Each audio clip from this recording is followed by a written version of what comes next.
It's a pleasure to be here, and thank you very much for having me. This is my neighborhood. I grew up around the corner when Sampanki Tank was still a tank and not a stadium. So that perhaps dates me. But I learned hockey just across the road. What I want to talk about actually is an idea that I've been developing over the last 4 or 5 years.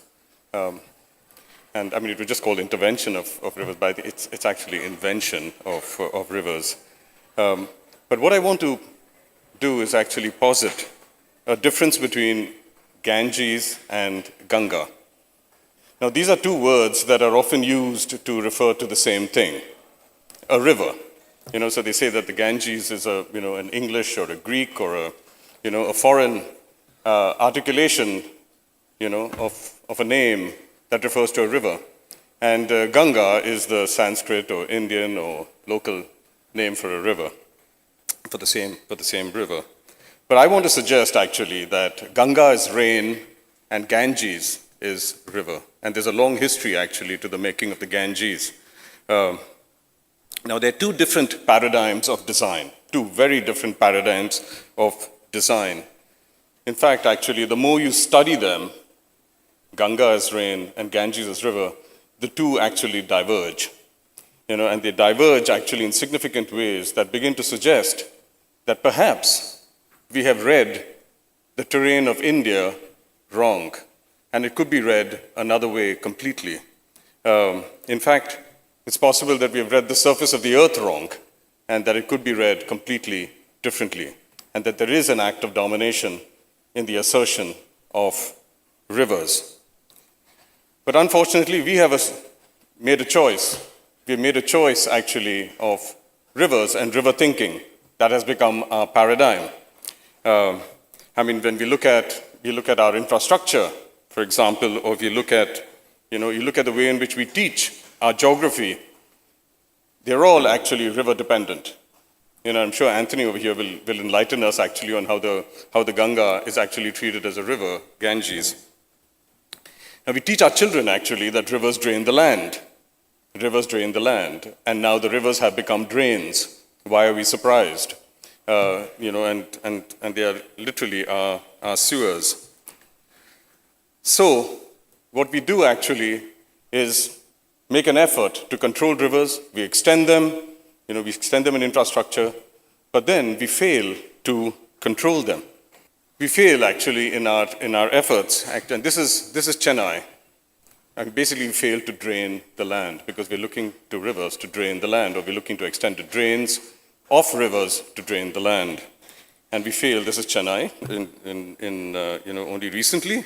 This is Uttarakhand. And of course, Aroma's already mentioned actually quite a few, but this is where actually we were here and we survived.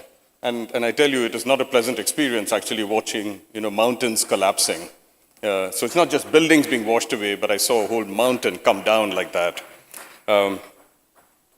This is Mumbai a few years ago that got us involved actually in our project on Bombay. Now, the same thing I could do actually for Bangalore, I could do for Surat, I could do for Srinagar, I could do for Hyderabad. These are places that are not even, many of them are not even on rivers. And you ask the question, like, what is actually driving this? And in the case of Bangalore, you realize actually that the river, as Aroma said, the river has come to Bangalore. Such is the power of the river and the river paradigm that even when you're not near a river, the river comes to you. And when it comes, it brings flood. So what do we do actually in the face of this? How do we actually deal with something like this? Now, there are concepts actually that sort of continuously come up, including now smart. We had sustainability, we've got resilience, we've got so many of these terms. But then you realize, they are like actually doses of oxygen. They give you a momentary high, actually, and then they dissipate. They dissipate into an infinite, actually, array of meanings, which means that they become actually meaningless. I think the question that we need to ask is, do we have a city, first of all, in order for it to be smart? That's the kind of question that we need to be raising today, and we need to be asking this question actually even at a more fundamental level.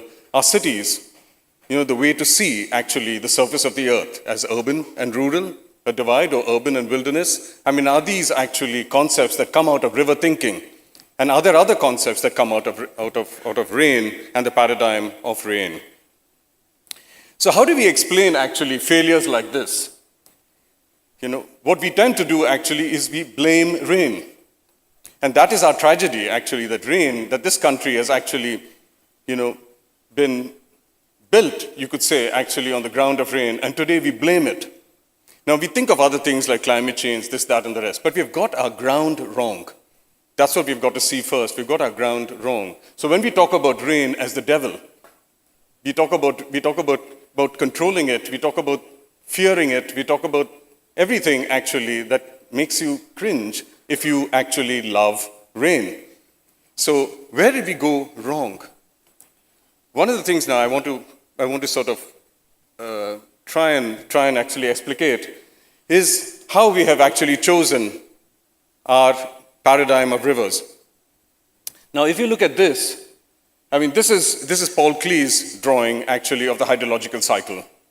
And we have actually rain, precipitation, you have flow formation, you've got evaporation, and you've got cloud formation.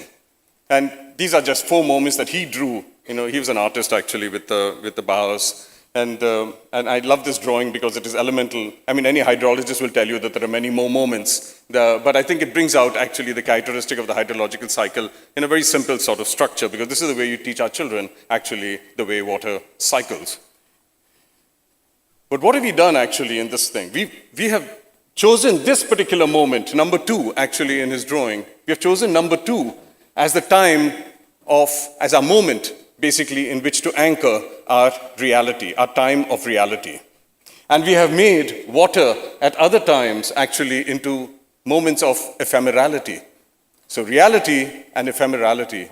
And what does that do actually? In this time of reality, we have drawn maps. We have demarcated properties.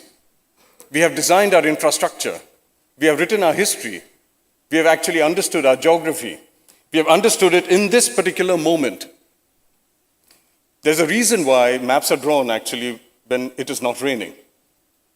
Surveyors can't go out and rain. They can't make the lines of separation that you need actually to draw maps. And that is what this moment facilitates. It facilitates the separation of land from water. At least it allows you to believe that you can make a separation from land and water, and between land and water. I challenge any of you, actually, even in that moment of flow formation, to actually make a separation between land and water. It is impossible. And yet we see it as a line. And we see it as a line in a map. This requires 2 basic conditions. It requires 2 separations. The first separation is that we have to separate what is above from what is below. In other words, we have to separate the clouds and rain that comes down from the clouds, dew, mist, etc. And then, you just think about Google Maps. They're photographed only when the sky is clear. You make a separation. So that separation allows you to see the Earth's surface. In fact, it allows the surface to come into being. Then we make another separation once we have done that. We make a separation between land and water, brown and blue. I mean, to some extent, I've had problems actually with the title of the symposium as Blue Revolution, and I say, is that the way we want to see water? I mean, is that the natural water that we want? Or is there something else? I mean, rain is not blue. So this distinction actually has given us a line, and that line is the coastline, the riverbank, the waterfront, and these are elements of design. These are elements that we design with. So what do we do actually once the clouds are clear, the waters are separated, land and water are separated, the ground comes into focus. And then you get actually what I call a river landscape. And a river landscape, interestingly, is actually seen better in a map than it is seen on the ground. So this articulation actually of the Ganges River, flowing from the Tibetan plateau up there, that you see over here on the Himalayas, but at that time when it was drawn, it was actually inclusive of the Tibetan plateau. But this is the time that we've chosen to be our time of reality. A river landscape, is basically the time in which we design. we have drawn the maps of India in this particular moment of time. This is the ground of our infrastructure, where we are able to contain waters to actual flows. We're able to see water flowing. I want to come back actually to the idea that water does not necessarily flow on the Earth's surface. Water holds and overflows. It doesn't need to flow. And when you look at it actually as holding rather than flowing, you get a non-linear system as opposed to a linear hierarchical system. So here you have a linear hierarchical system where water is contained to lines on a map and on the ground. We get our infrastructure, from dams to pipes to canals, etc., are all extensions actually of the river and afforded precisely because we've been able to contain water to a place on the Earth's surface. But have we been able to contain it? We think we have. And on the basis of that thinking, we are able to actually construct this kind of infrastructure. We are able to actually do drawings like this. These are drawings of the Ganga, the Indus, the Kaveri, wherein we are actually able to see actually rivers as volumes of flow and accordingly actually design our interventions. We're able to conceive projects like this, linking India's rivers. This is Arthur Cotton's drawing actually of the linking of India's rivers done in 1890s, which is now coming to reality. But the fact is actually that our rivers are already connected. Aroma actually spoke about moving water 600 miles. 600 miles generally is across watersheds. In the case of Bangalore, actually, is a classic example that he also mentioned, that if you talk about the Kaveri that is at the bottom over here, you have Bangalore up there and at a higher altitude, and you have a pipeline that comes all the way to Bangalore and then comes down the Vrishwabhavati and then flows down the Arkavati and joins back primarily as sewage. So what you have over here, this is literally the crossing of water going to Bangalore. I see this as a river, and I see that actually as the fourth island in the Kaveri. Where the pipe is coming to Bangalore and then it's flowing back again. It's a very convoluted, sort of strange, twisted island, but this is the crossing actually at Kanakpura. Where the water is going to Bangalore and the Arkavati is flowing beneath it. So what does this say? Basically that rivers are a product of a certain moment in time. They're products of this particular moment in time when we have actually made clouds, humidity, rain, dew into moments of ephemerality. Now there are cultures that have actually lived with those moments of ephemerality, but we ignore them. So there's another thing actually that rivers bring forth, and that is actually the line and the drawing of the line. There is a river literacy actually that rivers come with. You have to be able to draw a line. If you just think about it, it's the drawing of a line just like that. That is the course of a river. It must start in a point. Once you actually say that water flows, you have to then look for a source to this water. And so the line actually begins in a point. Then, once you have drawn a line and water crosses it, you say flood, flood. And flood is nothing but the erasure of a line. And that's what you see over here in these three structures. Course, source, and flood are the essentials of a river. They are also the essentials of the drawn line, and that's not a surprise. But these are problematic, extremely problematic. If you just ask the question, actually, why do rivers flood?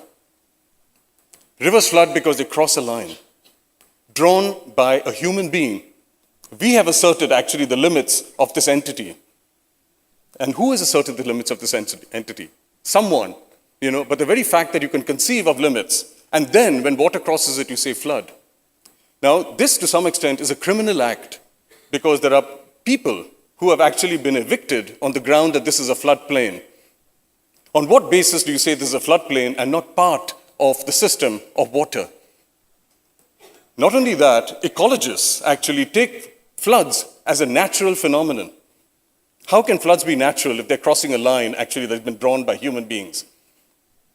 We seriously have to question something like this because there's enough that has been done actually that could be associated with a criminal act, actually, in the name of flood. Then you have source. Now I ask you, when rain falls all over, and snow is melting across fields, why do we see a point source? Why do we take a line to these end points? So even if we want to actually have a basin logic, we still have to have a field of lines that go to various points. Why? It's because this has actually been ingrained ingrained in some way actually over a couple of thousand years. It's not that old. It's actually only 2,500 years. It goes back to the first scientists, actually the school of Miletus, Thales and Anaximander, who drew the first world map. Then you have actually this. You should ask the question, why are rivers drawn with lines at all? And then you will see actually that it makes way for projects such as this on the Sabarmati. I take this as a classic example of a mania that has actually struck India.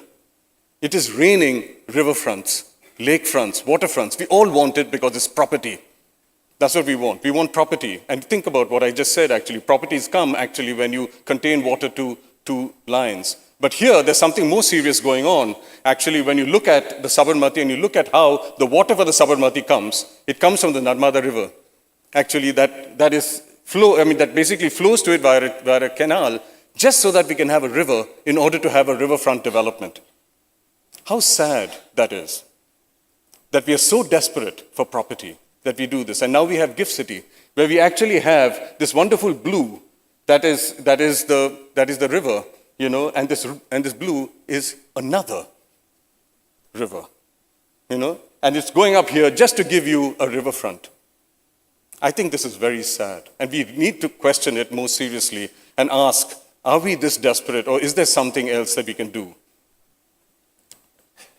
But not only that, if I can just remain on this moment, if I look at the Sabarmati as actually occupied by all these activities from various ecologies and including political, Gandhi gathered on the Sabarmati. I wouldn't call the Sabarmati a riverbed at all. I would actually look at it as the ground of Ahmedabad. I would look at it as the ground actually that extends with open horizons. But what we have done now is that we have limited to a city, and we see this as a river flowing through the city. That is a very different paradigm from this sense of openness, of open ground, actually, that can be, goats come through, hockey players come through. This was the classic Maidan, not as a place in the city, but as the ground that we have actually, that has been co-opted by the city. Oops, sorry. So what we have over here is, I'm not trying to make the claim here that rivers are unnatural. What I'm merely trying to say is that they're natural by choice, and that we can have another paradigm if we actually choose to inhabit another moment in the hydrological cycle. Now, we can inhabit actually number 4 and number 3 as well. We can inhabit evaporation, and we can inhabit cloud formation. But I would rather say actually that India, more than any other country, and perhaps all the nation states that live actually in the monsoon belt, live actually in this particular moment. So when I look at what people just casually call the informal sector, people who live in poverty, people who are colonized, to some extent as this country was, they all actually live in a rain terrain. They all live in a rain terrain. And if you just look at all the countries that were colonized, they all happen to be countries of rain. They were colonized by the river that actually funneled them within 2 lines. So this is actually, what I'm suggesting over here is that is it possible to live in another moment, another time? This is another way of looking at Kevin Lynch's, provocative, sort of assertion that, when he asked what time is this place? We can't take that time for granted. 30, 40 years after Kevin Lynch wrote this work, I think we can say that time cannot be taken for granted. We construct our time based on the moment of water. So if you just look at this possibility of a river landscape on the one hand and the rain terrain on the other, you will see actually that there are certain things that you have to posit as differences between the two. If I say then here that water is somewhere, rather than everywhere, I look at that and I say water is everywhere before it is somewhere. Here I say that the source is in high grounds. I look at it as high grounds and mountains and points. And over there I say the source is in clouds. Much more complex. Can't comprehend it, can't draw it in maps. I look at this as actually rivers draining the land.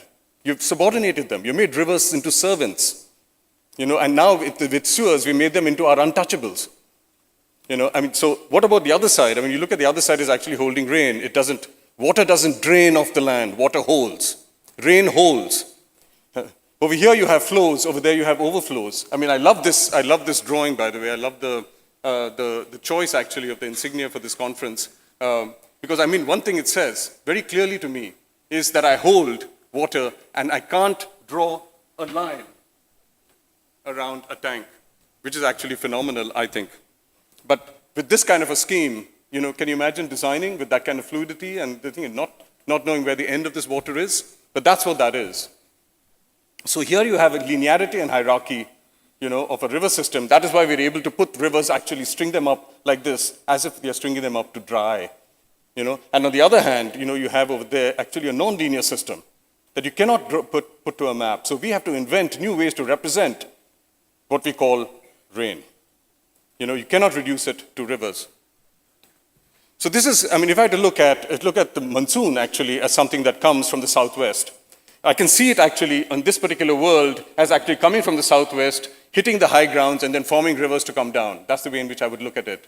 On the other hand, if I had to look on that side, actually the monsoon frontier, and if I had to align actually from the high grounds, from the Ethiopian high grounds, actually all the way down to the Chittagong Hills, I will see actually that what I have here is a monsoon frontier, wherein actually I have distinct grounds of the monsoon, where water doesn't flow off the mountains in rivers. It comes from the southwest. It comes across the ocean and actually enters via the west coast of India, via the Bay of Bengal, comes in. So everybody's been looking at water coming down actually in river structures from the Himalayas. This way, we are looking at it the other way. I won't go into the details of the map because I don't have time, but this is, if I had to just, repeat what I just said, in terms of a river structure, over there you get a ground of rain and a field of rain. It's much more difficult to design in a field of rain, but people know. Talk to any farmer. They will know how to actually work with rain. And I realize actually that the first thing that comes to mind is, rain is not enough. That is rubbish. All water actually on the surface of the earth was rain. It has just been held for different moments of time. If I look at the glacier, it is rain that is held for a longer time, or precipitation that's held for a longer time. If I look at aquifers, the rain held for maybe thousands, maybe millions of years. If I look at rocks, there are water in rocks. It's held for millions of years. But what I see actually in flow systems is actually just water on the surface of the earth. So holding happens in various times, various things, and it's much more complex. So I'm standing on the banks actually in Varanasi, looking at the Ganga, and I ask anybody, where does this water come from? They'll probably tell me it comes from Gangotri or something. And I would say, but it comes from, rain just fell there. Someone just urinated there. This is all the stuff that is over here. This stuff is a glacier melting, from thousands of years ago, that rain fell. So it's a complex time phenomenon. It's a complex time phenomenon. So if I had to now look at Bangalore as a kind of case study, and we have worked and you saw some of our images actually up there. On the one hand, you have this drive actually to understand river systems. There's a drive to understand the Arkavati as a river. The Vishabhavati as a river. I just heard actually Mohan presented that way, actually as a project. Looking forward to seeing this in the exhibition, actually, of a river flowing. But is the Vishabhavati a river? Is it a river, or is it actually a series of tank holdings? And it doesn't have to be a series because it is a non-linear system. Rain falls everywhere and it is held in various tanks. How do I draw the Vishabhavati actually as a line? So what you have over here is basically water coming out of Bangalore, and we want to see it as a river because we somehow feel we can control it. And so I'm sure that the designs are excellent, but to some extent they miss the point if it is actually looking at this as a river, because we have somehow contained the problem. And we want to work with the problem like that. The problem is much more dispersed, is much more field-like. And I think that if you have to see it like that, it is challenging, but that is the beauty of design. If we can contribute on that ground, I think we have made a huge leap. Otherwise, what we're doing is actually what engineers have always done. Looked at water as contained and actually worked with contained waters. Design, I would think, should be more challenged. So if I'm looking on that side and I see that, that's a 1791 map, which I've just taken an extract of. And you see it actually as a field of tanks. This drawing is actually to some extent much better. But you see over here actually a field of low grounds. Now when they use the term kere in Bangalore actually to translate into tanks or translate equally into lakes, unfortunately, you will realize actually that is a misinterpretation of the word kere. Kere actually refers to a low ground that I can actually bund in various places. When I bund, then I can hold them in this series of tanks, as you see over here. The series of tanks, but then there are non-linear series of tanks that you can see actually in that drawing, which is of course a drawing east of Bangalore. But this is all made possible with that embankment that you see on the top right-hand corner. It's a very different paradigm to actually understanding Shiv Samudram as a fall like this, on which you can actually pipe water off. There you actually have to read terrain. Terrain is subtle in Bangalore. I know that you're going on a walk, actually, and you're going to these very exotic places like Lal Bagh, Cubbon Park, and, I forget, and Alsur Lake, unfortunately called Alsur Lake. That is Alsur Tank. But if I want to actually look carefully at the wall, at the ground that you're walking on, and you will see actually how beautifully the ground undulates, where there's a high ground, where there's a low ground, and ask yourself, where would you build a tank? How would you actually ground Bangalore in a completely different system and understanding of the ground? So here we have actually a field of lakes that are separated from one another now, isolated in an isolated condition, and we have actually wonderful, Japanese grass or whatever this is, actually, quaintly, fenced off the lake itself, and there's boating, this, that, the rest of it, because we think that these are urban uses, and over there you have a desire actually to see, Bangalore's lakes with that postcard of Switzerland, but we want to see it actually in some way, in this very exotic, picturesque manner. But if you want to look at it over there, these are fantastic working grounds. Why can't they still be working grounds? Why can't we make these places actually that drain off? You actually allow the water to run out, consume the water, and actually get. So Alsur, when I say Alsur actually being referred to as a lake just for boating, and for people jogging around, that is sad. This actually should be consumed, this water, and the ground should be prepared to gather the waters of the next monsoon. If Bangalore's flooding today, which is a tragedy in itself, it is precisely because we're not allowing our tanks to run, to consume. We're not allowing people to consume the water of the tanks. And we can clean this water, actually, with planting, etc. But we should make these low grounds into habitable grounds. This is actually a takeoff from here, actually, wherein you realize that on the basis of river landscape and a picturesque, we have been educated into flower shows and Lal Baghs and Cubbon Parks, where we have this wonderful botanical collections, etc. It was all part, actually, of the British effort to civilize, the people of Bangalore into being able to promenade into, along, in gardens and appreciate flowers and beauty. Why can't you go to City Market and appreciate the flowers there? Why can't you actually look at the calendar of events that bring flowers on trains from Madurai, from various places actually in the south? They come on trains, they come in gunny bags, flowers in gunny bags. And that is something that repels people. So how can you see a flower there? Flowers meant to be, scented, etc., etc. But if that is the working landscape, so be it. But this is where, these things are grown actually in tank systems. They're grown in tank systems, not necessarily river systems. But this comes out of river thinking. So if I look at Bangalore in its history, actually, and see that this is the 1791 map, actually, where tanks are, carries actually are very obvious. It's interesting, it's drawn by the British, and they make evident the low grounds of Bangalore. If I was smart, actually, as a planner, maybe a couple of 100 years ago, I would have actually constructed a lot more tanks in the low grounds. I would have put many more bunds and created many more tanks in the low grounds. Instead of that, actually, I occupied. Like Sampaki Tank in Kantirva Stadium, etc., etc. And the few now that are left, I'm making into lakes for boating and stuff like that. And actually to replenish the aquifer. Replenishing the aquifer is a dubious claim, actually, because Bangalore is built primarily on, on a clay ground. The peninsular gneiss that runs off and erodes actually turns very fast into clay. The very fact that these are held in, on the ground, and only prone to evaporation and not fed by any springs anywhere, goes to show that there's not that much permeation into the ground.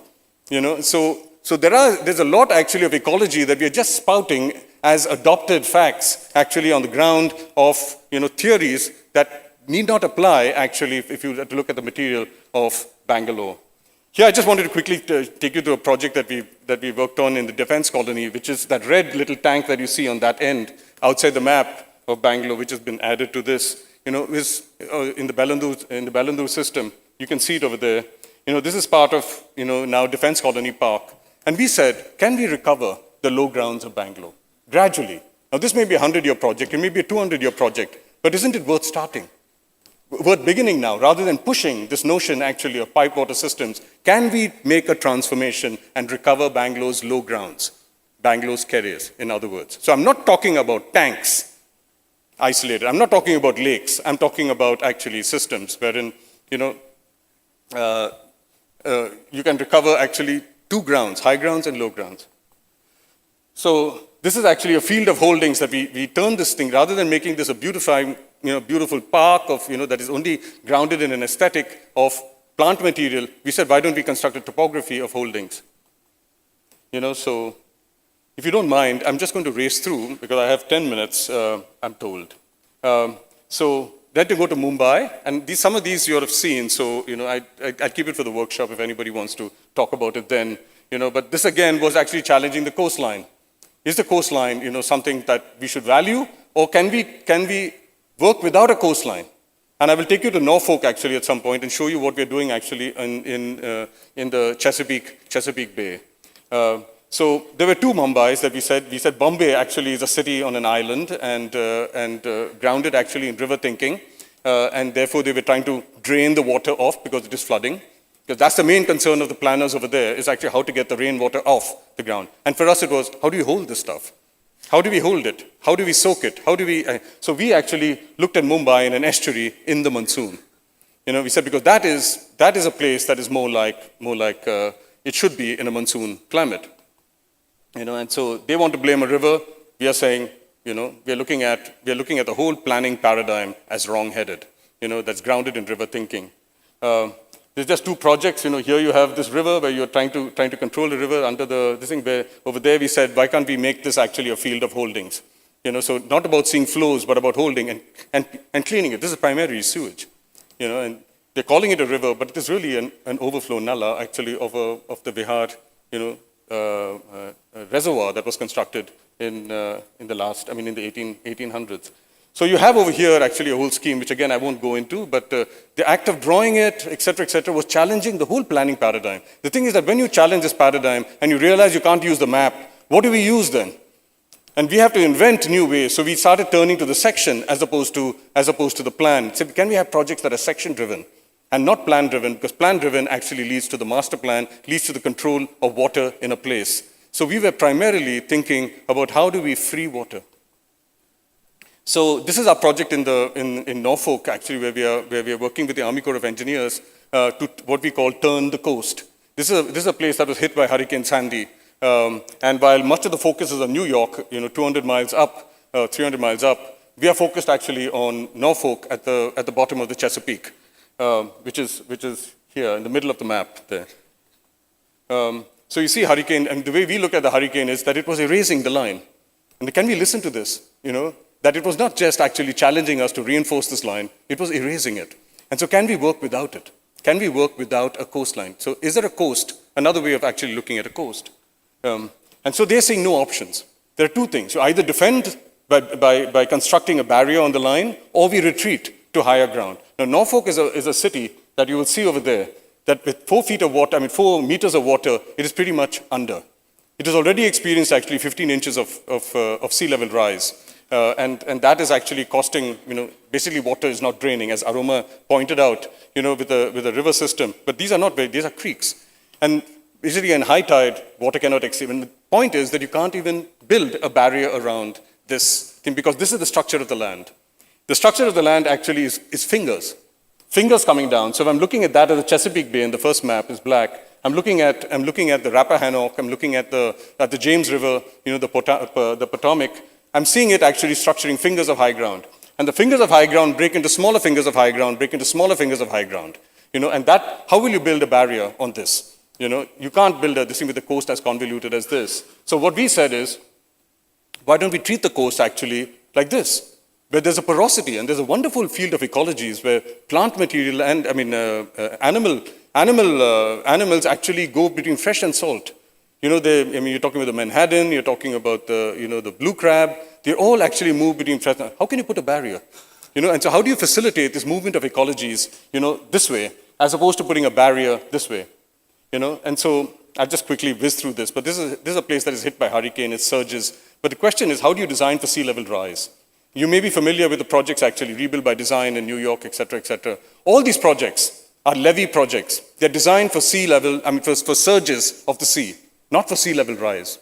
Sea level rise will basically overtop any barrier that you would have. So, we're talking about feet, rising in meters actually over the next 100 years. So what are you going to do with levee systems?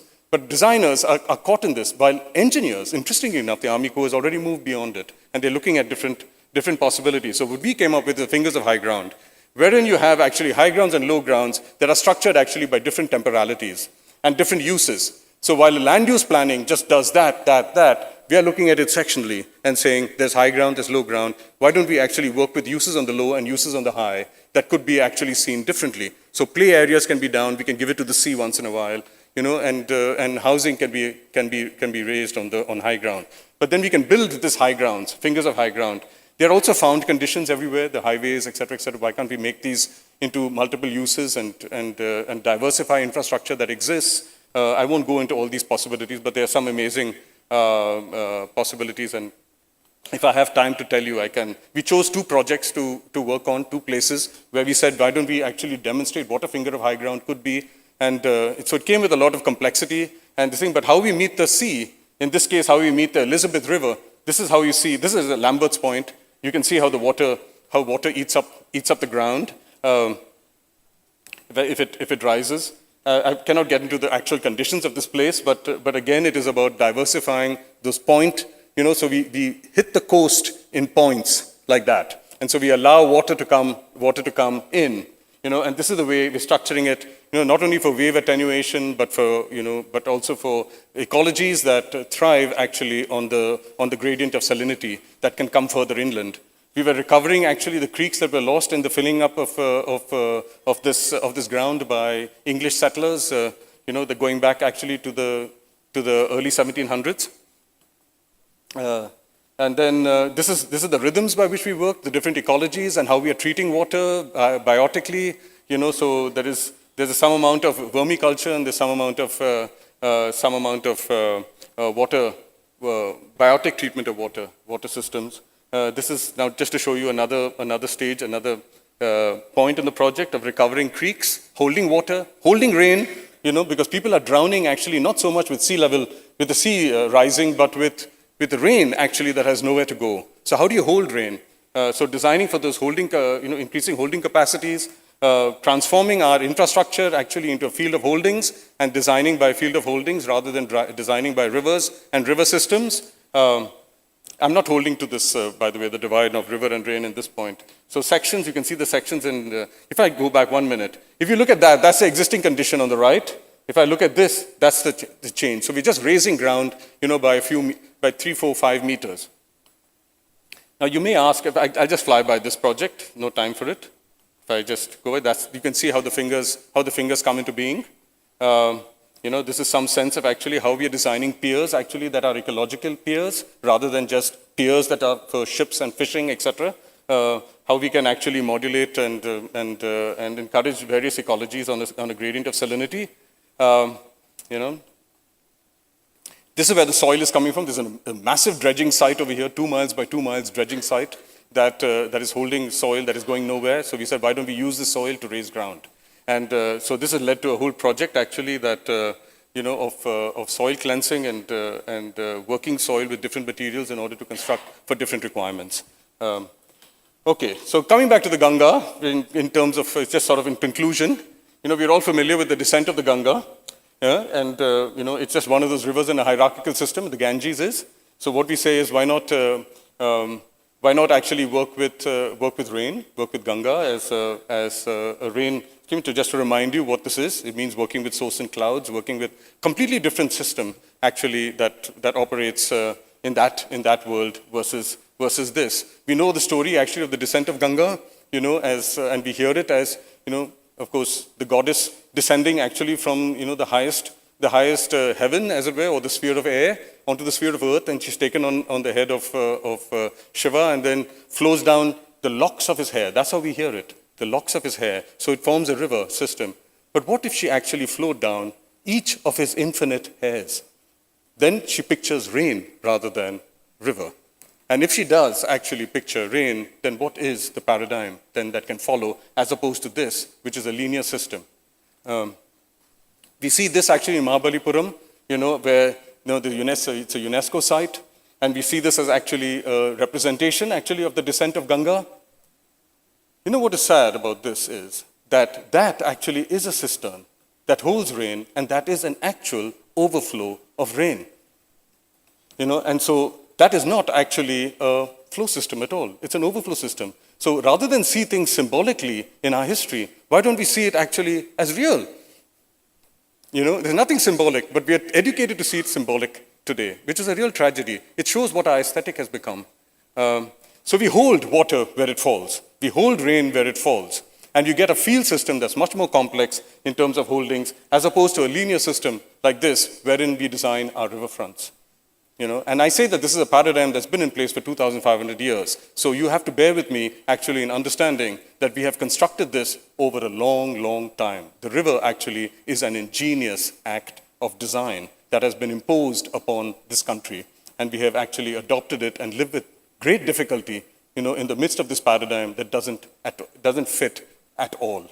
So I just want to end with this particular slide of saying how we could actually see a different history altogether. A different history, that we have to rewrite our history on a different ground. Alexander never crossed rivers. He was able to actually walk across them because they were actually holdings of rain. They were much more widespread. These things were not so deep.